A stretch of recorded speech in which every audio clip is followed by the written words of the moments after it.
यहाँ भगवत गीता अध्याय 3 कर्म योग को बहुत सरल और स्पष्ट हिंदी में पूरा समझाया गया है। भगवत गीता अध्याय 3 कर्म योग सरल हिंदी में। अध्याय का नाम कर्म योग, कर्म करने का सही तरीका। भूमिका।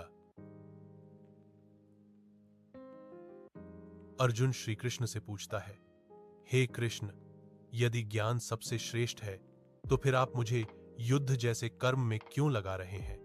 अर्जुन का मन कर्म और ज्ञान के बीच उलझा हुआ है। श्री कृष्ण का उपदेश। 1. कर्म किए बिना कोई नहीं रह सकता। श्री कृष्ण कहते हैं, इस संसार में कोई भी मनुष्य एक पल भी बिना कर्म किए नहीं रह सकता। शरीर, मन और इंद्रियां स्वभाव से कर्म करती रहती हैं, इसीलिए कर्म से भागना संभव नहीं है। 2. कर्म का त्याग नहीं, फल का त्याग करो। कर्म करना आवश्यक है, लेकिन कर्म के फल की इच्छा छोड़नी चाहिए। निष्काम कर्म ही मोक्ष का मार्ग है। 3. कर्म को यज्ञ समझकर करो। अपने हर कर्म को ईश्वर को अर्पित करके करो। ऐसा करने से कर्म बंधन नहीं बनता, काम पूजा बन जाता है। 4.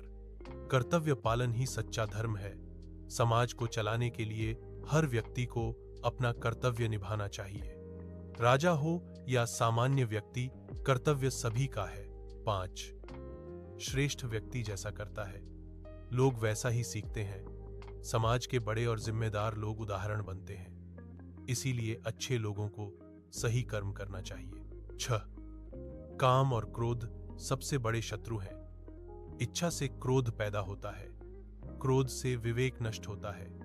काम, क्रोध और लोभ से दूर रहो। 7. आत्मसंयम से ही विजय इंद्रियों पर नियंत्रण करके मनुष्य अपने मन को जीत सकता है। जिसने अपने मन को जीत लिया वही सच्चा योगी है।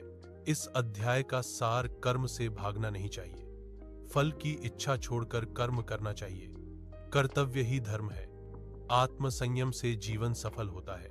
एक पंक्ति में संदेश, कर्म करना तुम्हारा अधिकार है, फल ईश्वर पर छोड़ दो। अगर आप चाहें तो मैं इसे